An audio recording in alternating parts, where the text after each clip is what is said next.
Bienvenue sur Nuances et Sciences, le podcast dédié aux apprentis scientifiques où nous explorons ensemble les mystères de la science et les dernières avancées médicales pour alimenter ta passion et enrichir tes connaissances. Je suis Gauthier, étudiant en médecine, et ton hôte pour cet épisode.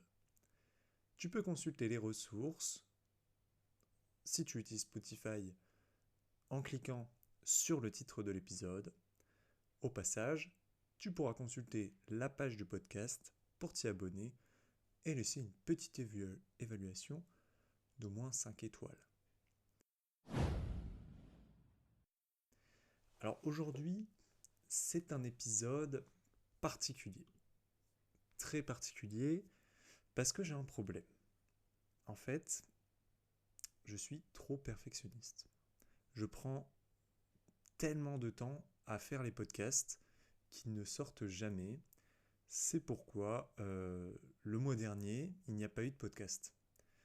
Parce que j'ai commencé des sujets assez complexes, et en fait j'ai envie de te donner quelque chose de très qualitatif, où vraiment j'ai été voir toutes les ressources en ligne, où j'ai vraiment fait le tour du sujet, pour pouvoir te donner le meilleur retour, l'approche la plus complète possible. Sauf que, il y a plusieurs problèmes à ça. C'est déjà que ça prend énormément de temps.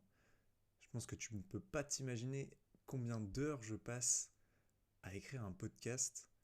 Je pense que le prochain sujet, enfin pas le prochain parce que j'ai déjà commencé, mais dès que je commencerai un sujet à partir de maintenant, je calculerai le nombre d'heures que je fais sur l'épisode, juste pour avoir une idée, parce que je dépense vraiment énormément de temps et d'énergie à te donner la meilleure qualité possible. Et donc ça, c'est une bonne chose. Mais de l'autre côté, je suis ultra long et finalement, je suis pas régulier. Sauf que l'intérêt, c'est quoi? L'intérêt, c'est qu'on m'écoute sur Spotify. Sauf que, enfin, sur Spotify, sur Apple Podcast, sur n'importe quelle plateforme d'écoute. Sauf que si je suis pas régulier, eh bien, le podcast va pas se démocratiser et ça sert à rien de donner de la qualité si ça peut bénéficier à personne. Donc, qu'est-ce que je suis en train de faire là actuellement? C'est un peu particulier.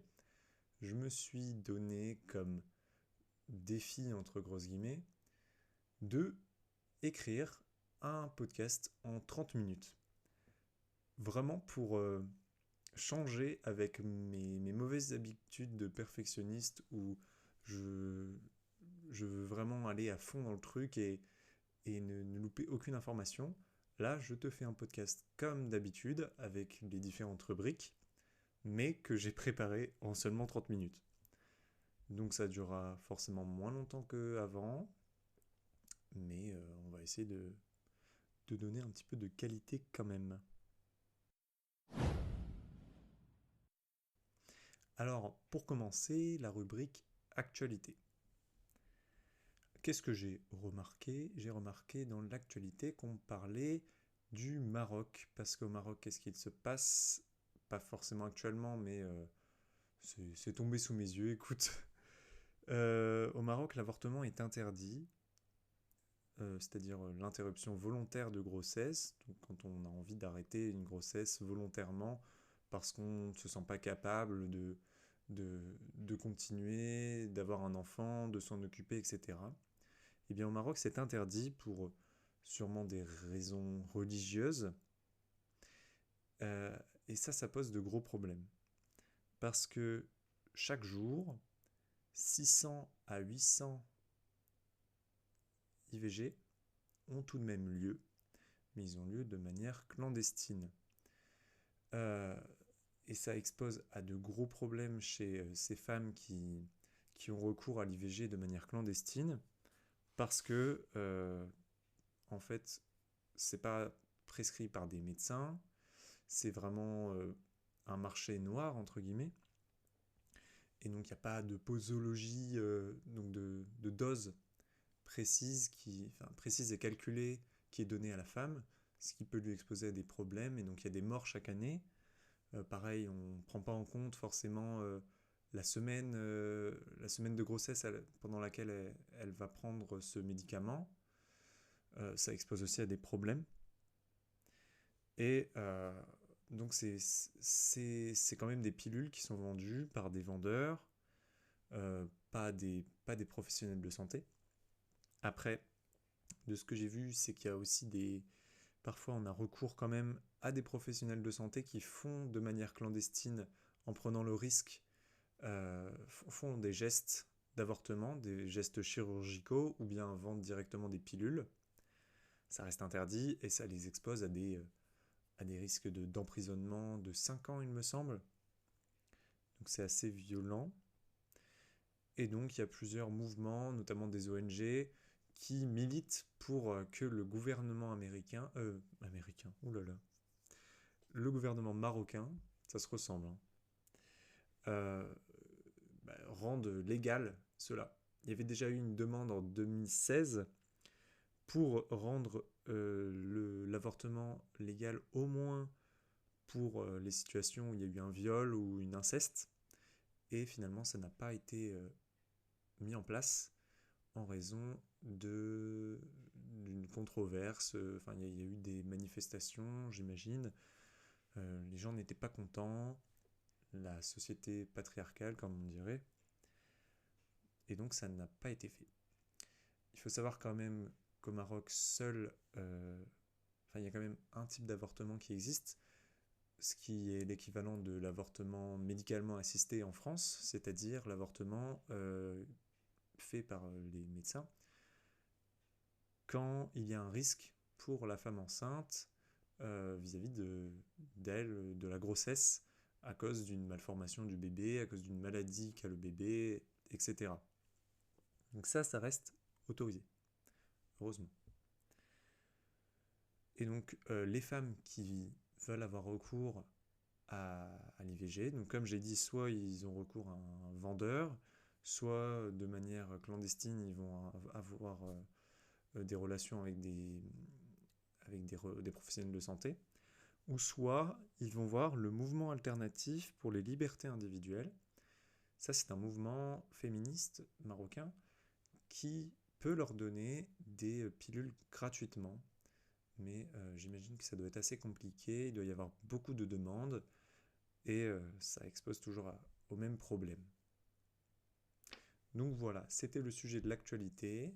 J'en dis pas plus, de toute façon j'ai pas eu le temps d'approfondir plus le sujet. Maintenant, troisième sujet, là c'est intéressant, j'ai vraiment essayé de... Donc là c'est la rubrique un petit peu technique. J'ai essayé de trouver un sujet technique, mais en même temps assez léger, qui me permettait de trouver des ressources scientifiques en seulement 30 minutes, et que je trouve intéressant. En fait, j'aime bien quand c'est un petit peu une question du quotidien. J'en parlerai un petit peu vers la fin, mais ça pourrait être une option pour le podcast pour garder une fréquence, de trouver des sujets un petit peu, des questions quotidiennes, éventuellement tu pourrais me poser, et y répondre assez librement comme ça pour avoir une certaine fréquence dans les podcasts. Donc là ici, je vais parler du risque potentiel de se faire craquer les doigts de manière quotidienne. Genre ça. Désolé pour pour qui c'est insupportable. Parce que pour certaines personnes c'est insupportable. Pas pour moi, ça va. Donc le craquement des doigts, est-ce que ça expose à un risque? Je pense que on a tous déjà entendu quelqu'un dans notre entourage dire mais arrête de te craquer les doigts, ça, ça provoque de l'arthrose ou des choses comme ça. Donc j'ai été voir assez rapidement dans les études scientifiques ce qu'il était dit. Alors déjà, qu'est-ce qui se passe dans le corps? Pourquoi il y a un craquement? Est-ce que c'est les os qui se cognent entre eux ou quoi que ce soit? Eh bien, on ne sait pas vraiment, et oui, on ne sait pas tout, on ne sait pas vraiment ce qui se passe. On sait que c'est grâce à des bulles d'air dans les articulations. Donc en fait, il y a des grosses bulles d'air dans l'articulation. Et dès qu'on fait un mouvement donc d'hyperflexion, d'hyperextension, de traction ou, ou de latéralité sur l'articulation, eh bien cette grosse bulle d'air va se euh, casser en plein de petites bulles. Et c'est ce qui, a priori, causerait le bruit qu'on entend. Mais on ne sait pas vraiment plus que ça pourquoi il y a des bulles d'air qui se forment, quel est réellement le... Enfin, quel est... pourquoi ça fait ce bruit-là, en fait, l'éclatement de la bulle. Donc voilà, on n'en sait pas plus. Il y a eu beaucoup... En fait, ça fait des décennies qu'on essaie de trouver, mais finalement, des choses aussi simples que ça, on n'a pas forcément les réponses. Après, du côté de la dangerosité de cette pratique, que tout le monde fait un petit peu, eh bien, il n'y en a pas. A priori, il n'y en a pas. Pas de risque d'arthrose, euh, pas de risque d'autres maladies des articulations. Par contre, il y a quand même certaines modifications histologiques, donc des tissus, des articulations, qu'il a été démontré. Par exemple, l'épaisseur du cartilage apparemment se augmenterait chez les personnes qui ont l'habitude de se craquer les doigts. Donc c'est à prendre comme un bon ou un mauvais effet. Peut-être que ça peut avoir des bénéfices ou peut-être que ça peut en avoir ça peut avoir des mauvaises répercussions pour certaines personnes. Donc étant donné le contexte, je pense que la meilleure chose c'est de se fier à son ressenti. Si tu ressens qu'en te craquant les doigts, tu as des douleurs après, et bien dans ce cas-là, peut-être que chez toi, c'est problématique et ça peut te causer des douleurs. Quand on ne sait pas comme ça en médecine, généralement il faut vraiment faire de manière empirique et se baser sur l'expérience. Alors que si tu te craques les doigts et que ça ne change rien à ta vie, dans ce cas-là, n'écoute pas les autres qui vont te dire que c'est dangereux, juste éclate-toi et craque-toi les doigts si ça te chante. On passe à la dernière rubrique, la rubrique du défi de la semaine. Et là, le défi, ça va être, s'il te plaît, de me faire un retour. Je ne sais pas si je vais faire une publication Instagram, je ne pense pas, non, je ne vais pas faire de publication Instagram, je vais juste te demander de faire un retour sur Spotify. En bas de l'épisode, tu slides un petit peu et tu vas tomber sur un endroit où tu peux poser des questions.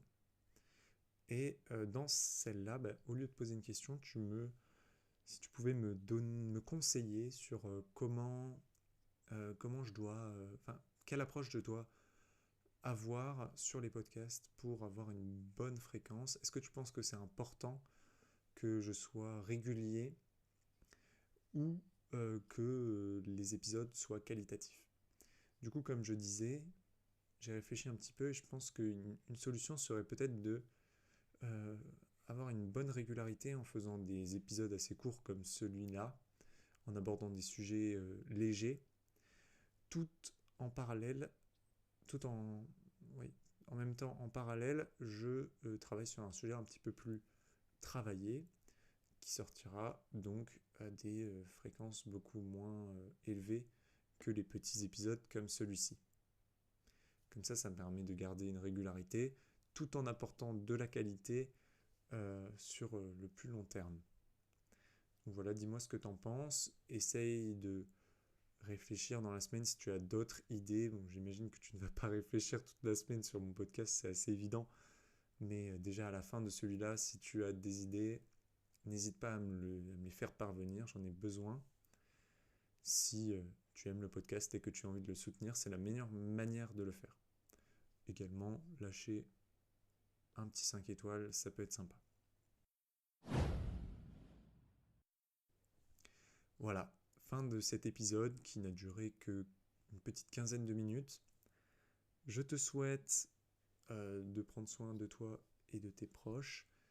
Et on se retrouve pour le prochain épisode, j'espère, dans un mois, voire moins de temps, sachant que j'ai fini les cours, donc normalement j'ai plus de temps pour travailler sur les podcasts, même si j'ai toujours mon problème de, de perfectionnisme. Mais bon, on va travailler là-dessus. Je te dis, profite bien de ta semaine, de ton mois, de ta journée, et on se retrouve pour le prochain épisode.